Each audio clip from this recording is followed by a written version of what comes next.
Hi hello ನಮಸ್ತೆ, ನಾನು ರಾಜು ಅಷ್ಟೇ. ನೀವು ನೋಡ್ತಿದ್ದೀರಾ centre point Kannada YouTube channel. ಇವತ್ತು SIT ತಂಡ ಸಮಾಧಿಯಾಗಿರುವಂಥ ಕಾರ್ಯವನ್ನು ಮುಂದುವರಿಸುತ್ತೆ. ಜೊತೆಗೆ ಇವತ್ತು SIT ತಂಡ ಸಮಾಧಿಯಾಗಿರುವಂಥ ಕಾರ್ಯಕ್ಕೆ 5ನೇ ದಿನ ಸ್ಟಾರ್ಟ್ ಆಗುತ್ತೆ. ಜೊತೆಗೆ SIT ತಂಡದಲ್ಲೂ ಕೂಡ ಒಂದು ಬಿಗ್ ಡೆವಲಪ್ಮೆಂಟ್ ಆಗ್ತಿದೆ. ಜೊತೆಗೆ SIT ತಂಡದ ಪೊಲೀಸರೇ ಸಾಕ್ಷಿ ನಾಶವನ್ನು ಮಾಡಿದರೆ ಅನ್ನುವಂಥ ಆರೋಪ ಕೂಡ ಕೇಳಿಬರ್ತದೆ. ಜೊತೆಗೆ ಬೆಳ್ತಂಗಡಿಯ ಪೊಲೀಸರ ಮೇಲೂ ಕೂಡ ಸಾಕ್ಷಿ ನಾಶದ ಆರೋಪ ಕೇಳಿಬರ್ತದೆ. ಇಲ್ಲಿ 2 ಆರೋಪ ಕೇಳಿಬರ್ತದೆ. ಒಂದು, SIT ತಂಡದಲ್ಲಿದ್ದಂಥ ಒಬ್ಬ ಇನ್ಸ್ಪೆಕ್ಟರ್ ಸಾಕ್ಷಿದಾರ ಅಂದರೆ ಭೀಮನಿಗೆ ಬೆದರಿಕೆ ಒಡ್ಡಿದಂಥ ಆರೋಪ ಒಂದು ಕಡೆ ಕೇಳಿಬರ್ತಾ ಇದ್ದರೆ, ಮತ್ತೊಂದು ಕಡೆ RTIಯಲ್ಲಿ ದಾಖಲೆ ಕೇಳಿದಂಥ ಒಬ್ಬ ವ್ಯಕ್ತಿಗೆ RTIನವರು ಇಲ್ಲ, ಸಾಕ್ಷಿಗಳನ್ನ ಅಳಿಸಿ ಹಾಕಿದ್ದೇವೆ, 15 ವರ್ಷದ ಹಿಂದಿನ ಸಾಕ್ಷಿಗಳು ನಮ್ಮ ಹತ್ರ ಇಲ್ಲ ಎನ್ನುವಂಥ ಒಂದು ದಾಖಲೆ ಕೊಟ್ಟು ಇದೀಗ ಪೊಲೀಸರೇ ಸಾಕ್ಷಿಗಳನ್ನ ಅಳಿಸಿ ಹಾಕಿದ್ದಾರೆ ಎನ್ನುವಂಥ ಒಂದು ಪ್ರಶ್ನೆ ಎಲ್ಲ ಕಡೆ ಹುಟ್ಕೊಳ್ತಿದೆ. ಹಾಗಾದರೆ ಇವತ್ತು ಏನೆಲ್ಲ ಡೆವಲಪ್ಮೆಂಟ್ ಆಯಿತು? ಇವತ್ತು ಬೆಳಗ್ಗೆ ಆದಂಥ ಅಂದರೆ SIT ಇನ್ಸ್ಪೆಕ್ಟರ್ ಆಗಿರುವಂಥ ಒಬ್ಬ ವ್ಯಕ್ತಿ ಯಾಕೆ ಭೀಮನಿಗೆ ಧಮಕಿ ಹಾಕಿದ್ರು, ಜೊತೆಗೆ RTI ಕಾರ್ಯಕರ್ತರು ಕೇಳಿದಂಥ ಆ ದಾಖಲಾತಿಗೆ ಅಳಿಸಿ ಹಾಕಿದ್ದೇವೆ ಅನ್ನುವಂಥ ಪೊಲೀಸರ ಉತ್ತರ, RTI ಇಲಾಖೆ ಉತ್ತರ ಯಾಕೆ ಇಂಥ ದೊಡ್ಡ ಗೊಂದಲವನ್ನು ಹುಟ್ಟಾಕ್ತು, ಇವೆಲ್ಲವನ್ನು ನೋಡೋಣ. ಅದಕ್ಕಿಂತ ಮೊದಲು ಇಲ್ಲಿ ತನಕ ನಮ್ಮ ಚಾನಲ್ನ ಸಬ್ಸ್ಕ್ರೈಬ್ ಮಾಡಿಲ್ಲ ಅಂದರೆ ಈಗಲೇ ಸಬ್ಸ್ಕ್ರೈಬ್ ಮಾಡಿ. ಜೊತೆಗೆ ಕಾಮೆಂಟ್ಗಳ ಮುಖಾಂತರ ತಮ್ಮ ಅಭಿಪ್ರಾಯವನ್ನು ತಿಳಿಸ್ಬೋದು. ವೀಕ್ಷಕರೇ, ಮೊದಲನೇದಾಗಿ ಒಂದು ವಿಷಯವನ್ನು ಗಮನಿಸೋಣ. ಇವತ್ತು ಶನಿವಾರ ಆಗಿದ್ದರಿಂದ ಪಾಯಿಂಟ್ ನಂಬರ್ 9, 10ರಲ್ಲಿ ಸಮಾಧಿಯಾಗುವಂಥ ಒಂದು ಕೆಲಸ ಆಗುತ್ತೆ.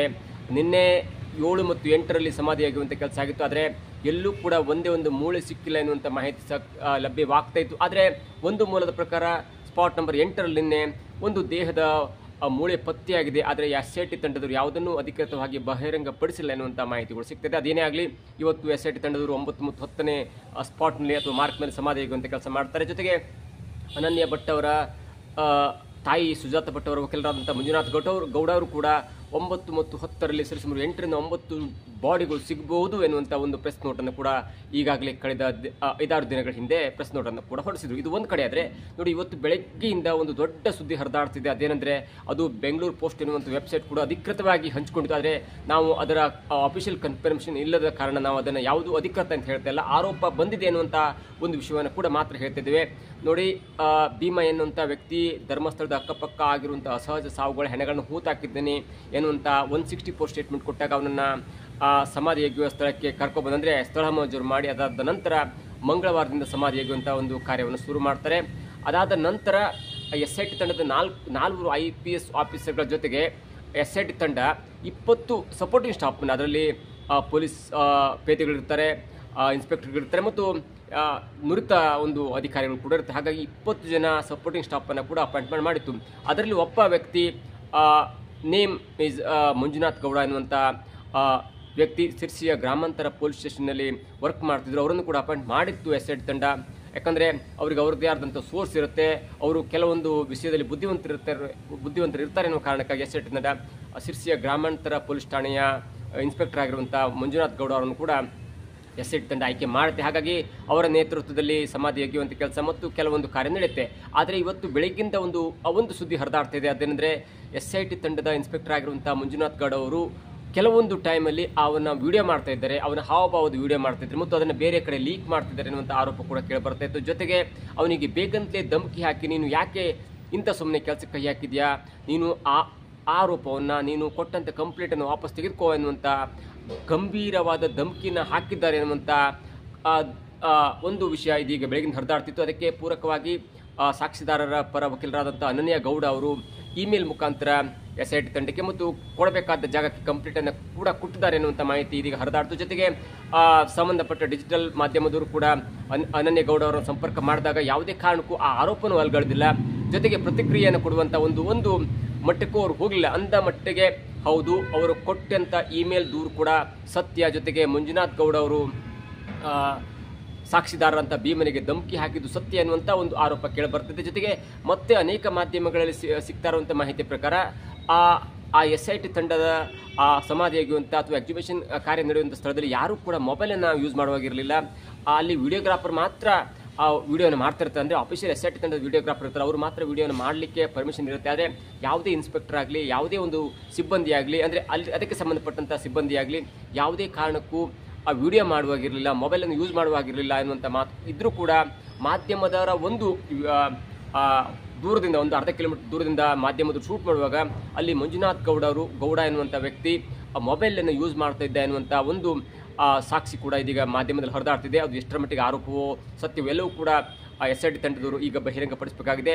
ಒಂದಂತೂ ಸತ್ಯ, ಮಂಜುನಾಥ್ ಗೌಡ ಅವರು SIT ತಂಡದ ಇನ್ಸ್ಪೆಕ್ಟರ್ ಆಗಿದ್ದಾರೆ, ಜೊತೆಗೆ ಅವರು ಭೀಮನಿಗೆ ಧಮಕಿ ಹಾಕಿದ್ದಾರೆ ಎನ್ನುವಂಥ ಮಾತು ಕೂಡ ಕೇಳಬರ್ತದೆ. ಜೊತೆಗೆ ಇದೀಗ ಬರ್ತಾ ಇರುವಂಥ ಮಾಹಿತಿ ಅದೇನೆಂದರೆ ಮಂಜುನಾಥ್ ಗೌಡ ಅವರನ್ನು ರಜೆ ಮುಖಾಂತರ ಮನೆಗೆ ಕಳಿಸಿದ್ದಾರೆ.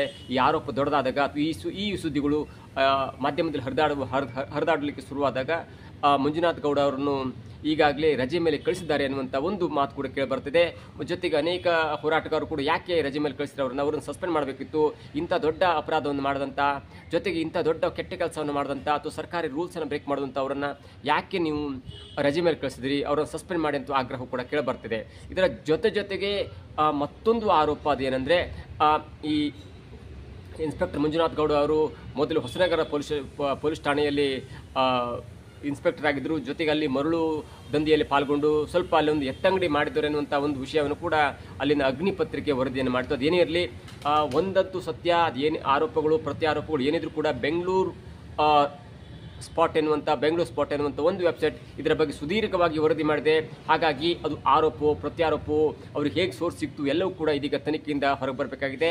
ಏನೇ ಆಗಲಿ SIT ತಂಡ ಇವತ್ತು 9 ಮತ್ತು 10ರಲ್ಲಿ ಎಕ್ಸಿಬಿಷನ್ ಮಾಡುತ್ತೆ. ಅಲ್ಲಿ ಬಾಡಿ ಸಿಗುತ್ತೋ ಬಿಡುತ್ತೋ, ಅದು SIT ತಂಡದ ಮುಂದೆ ಯಾವ ಒಂದು ಕಾರ್ಯವನ್ನು ಮಾಡ್ತಾರೆ, ಅದು ನೈತಿಕವಾಗಿ ಭೀಮನಿಗೆ ಎಷ್ಟು ಸ್ಫೂರ್ತಿ ಕೊಡುತ್ತೆ ಅಥವಾ SIT ತಂಡಕ್ಕೆ ಎಷ್ಟು ಹುಮ್ಮಸ್ಸನ್ನು ಕೊಡುತ್ತೆ ಎನ್ನುವುದು ಕೂಡ ಇದೀಗ ಕುತೂಹಲಕ್ಕೆ ಕಾರಣವಾಗಿದೆ. ಇದರ ಜೊತೆಗೆ ಮತ್ತೊಂದು ಆರೋಪ ಕೇಳಿ ಬರ್ತಾ ಇದೆ. ಅದೇನೆಂದರೆ SIT ತಂಡದವರು ಎಕ್ಸಿಬಿಷನ್ ಮಾಡ್ತಾ ಇರುವಾಗ ಒಬ್ಬ RTI ಕಾರ್ಯಕರ್ತ RTIನಲ್ಲಿ ಒಂದು ದಾಖಲೆಯನ್ನು ಕೇಳಿದ್ದ. ಅಂದರೆ 2005ರಿಂದ ಇಲ್ಲಿಯ ತನಕ ಯಾವೆಲ್ಲ ಒಂದು ಮಿಸ್ಸಿಂಗ್ ಕಂಪ್ಲೇಂಟ್ ಆಗಿದೆ ಅನ್ನುವಂಥ ದಾಖಲೆಯನ್ನು ಕೇಳಿದಾಗ ಕೂಡ SIT ಅಧಿಕಾರಿಗೆ ಸಂಬಂಧಪಟ್ಟಂತೆ SIT ಅಧಿಕಾರಿಗಳು ಮೊದಲು ಪಂಚಾಯತಿ ಮೂಲಕ ಎಲ್ಲ ಸಾಕ್ಷಿಯನ್ನು ತರಿಸ್ಕೊಂಡಿರ್ತಾರೆ. ಅಂದರೆ 2010, 15, 20 ವರ್ಷದಲ್ಲಿ ನಿಮ್ಮ ಪಂಚಾಯತ್ ವ್ಯಾಪ್ತಿಯಲ್ಲಿ ಯಾವೆಲ್ಲ ಅಸಹಜ ಸಾವುಗಳ ಅಂತ್ಯಕ್ರಿಯೆಯನ್ನು ಮಾಡಿದ್ರಿ, ಅವ್ರ ಹೆಸರೇನು, ಅವರ ದೇಹವನ್ನು ಸುಟ್ರ ಅಥವಾ ದಫನ್ ಮಾಡಿದ್ರೆ ಎನ್ನುವಂಥ ಒಂದು ಮಾಹಿತಿಯನ್ನು ತರಿಸ್ಕೊಂಡಿದ್ರು. ಅದಕ್ಕೆ ಪೂರಕವೆಂಬಂತೆ ಬೆಳ್ತಂಗಡಿ ಮತ್ತು ಧರ್ಮಸ್ಥಳ ಪೊಲೀಸ್ ಠಾಣೆಯಲ್ಲಿ ಯಾವ್ಯಾವ ಮಿಸ್ಸಿಂಗ್ ಕಂಪ್ಲೇಂಟ್ ಆಯಿತು 15-20 ವರ್ಷದಿಂದ ಎನ್ನುವಂಥ ದಾಖಲೆಯನ್ನು ಕೇಳಿದಾಗ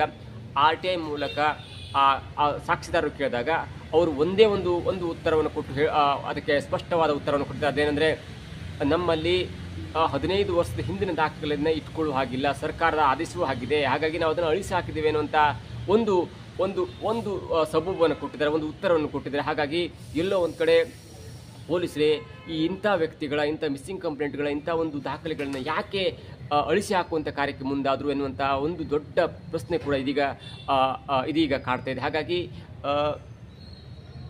ಪೊಲೀಸರೇ ಸಾಕ್ಷಿ ನಾಶ ಮಾಡುವಂಥ ಕೆಲಸಕ್ಕೆ ಮುಂದಾದ್ರ ಒಂದು ಮಂಜುನಾಥ್ ಗೌಡ ಎನ್ನುವಂಥ ಇನ್ಸ್ಪೆಕ್ಟರ್ ಸಾಕ್ಷಿದಾರ ಅಂತ ಭೀಮನಿಗೆ ಧಮಕಿ ಹಾಕುವ ಮುಖಾಂತರ ನೀನು ಕಂಪ್ಲೇಂಟ್ ವಾಪಸ್ ತಗೋ ಎನ್ನುವಂಥ ಸುದ್ದಿ ಹರಿದಾಡ್ತಿದೆ. ಅದು ಬೆಂಗಳೂರು ಸ್ಪಾಟ್ನಲ್ಲಿ ಹರಿದಾಡ್ತಿತ್ತು. ಅದಾದ ನಂತರ ಎರಡನೇದಾಗಿ 15-20 ವರ್ಷಗಳ ಹಿಂದಿನ ಒಂದು ಮಿಸ್ಸಿಂಗ್ ಕಂಪ್ಲೇಂಟನ್ನು ಕೊಡಿ ಎನ್ನುವಂಥ ದಾಖಲಾತಿ ಕೇಳಿದಾಗ ಇಲ್ಲ ನಾವು ಅಳಿಸಿ ಹಾಕಿದ್ದೇವೆ ಅನ್ನುವಂಥ RTI ಕೊಟ್ಟಂಥ ಒಂದು ದಾಖಲೆಯನ್ನು ನೋಡಿದ್ರೆ ಅಥವಾ RTI ಕೊಟ್ಟಂಥ ಒಂದು ಉತ್ತರವನ್ನು ನೋಡಿದ್ರೆ ಎಲ್ಲೋ ಒಂದು ಕಡೆ ಪೊಲೀಸರೇ ಸಾಕ್ಷಿ ನಾಶವನ್ನು ಮಾಡ್ತಾ ಇದ್ದಾರೆ, ಎಲ್ಲೋ ಒಂದು ಕಡೆ ಯಾರ್ದೋ ಪ್ರಭಾವಕ್ಕೆ ಒಳಗಾಗಿ ಪೊಲೀಸರೇ ಸಾಕ್ಷಿ ನಾಶ ಮಾಡುವಂಥ ಒಂದು ಕ್ರಿಯೆಗೆ ಮುಂದಾಗಿದ್ದಾರೆ ಎನ್ನುವುದು ಇದೀಗ ದೊಡ್ಡ ಪ್ರಶ್ನೆಯನ್ನು ಹುಟ್ಟಾಕಿದೆ ಮತ್ತು ಜೊತೆಗೆ ಜನರಿಗೆ ದೊಡ್ಡ ಆತಂಕವನ್ನು ಕೂಡ ಹುಟ್ಟಾಕಿದೆ. ಒಂದು ವೇಳೆ ಹೀಗೆ ಮುಂದುವರೆದ್ರೆ SIT ತಂಡದ ತನಿಖೆ ಹಳ್ಳೆ ಹಿಡಿಯುತ್ತೆ. ಒಂದು ಪಾಪ ದೊಡ್ಡ ಆಫೀಸರ್ಸ್ ಇರ್ತಾರೆ, ಅದರಲ್ಲಿ ಮೋಹಂತಿ ಇರ್ಬೋದು, ಅನುಚಿತ್ ಇರ್ಬೋದು, ಹೀಗೆ ಅನೇಕ ದೊಡ್ಡ ಆಫೀಸರ್ಸ್ಗಳು ತಮ್ಮ ಕೆಲಸವನ್ನು ಮಾಡ್ತಿದ್ದಾರೆ. ಆದರೆ ಎಲ್ಲೋ ಒಂದು ಕಡೆ ಸಾಕ್ಷಿ ನಾಶ ಮಾಡುವಂಥ ಒಂದು ಕೆಲಸ ಅಥವಾ ಸರಿಯಾದ ಒಂದು ಸಾಕ್ಷಿ ಸಿಗದ ಕಾರಣ ಅಥವಾ ಸರಿಯಾದ ದಾಖಲೆ ಸಿಗದ ಕಾರಣ ಅವ್ರಿಗೆ ಏನು ಮಾಡ್ಲಿಕ್ಕೆ ಆಗ್ತಾ ಇಲ್ಲ ಅನ್ನೋದು ಕೂಡ ಇದೀಗ ಸಿಗ್ತಾ ಇರುವಂಥ ಒಂದು ಸ್ಪಷ್ಟ ಮಾಹಿತಿಯಾಗಿದೆ.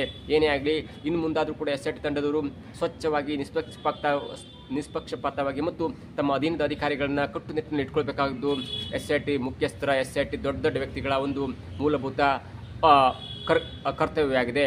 ಇಲ್ಲ ಅಂದರೆ SIT ತಂಡಕ್ಕೆ ಅದರಲ್ಲೂ ಮೋಹಂತಿ ಅಂತ ಒಬ್ಬ ದೊಡ್ಡ ಅಧಿಕಾರಿಗೆ ಅಥವಾ ಮೋಹಂತಿ ಅಂತ ಒಬ್ಬ ನಿಷ್ಪಕ್ಷಪಾತ ಚಾಣಕ್ಯ ಅಧಿಕಾರಿಗೆ ಒಂದು ಮುಜುಗರ ಆಗುವುದರಲ್ಲಿ ಯಾವುದೇ ಸಂದೇಹವಿಲ್ಲ. ಇದಾಗಿತ್ತು ಇವತ್ತಿನ ವಿಶೇಷ. ನೋಡ್ತಾ ಇರಿ centre point Kannada YouTube channel.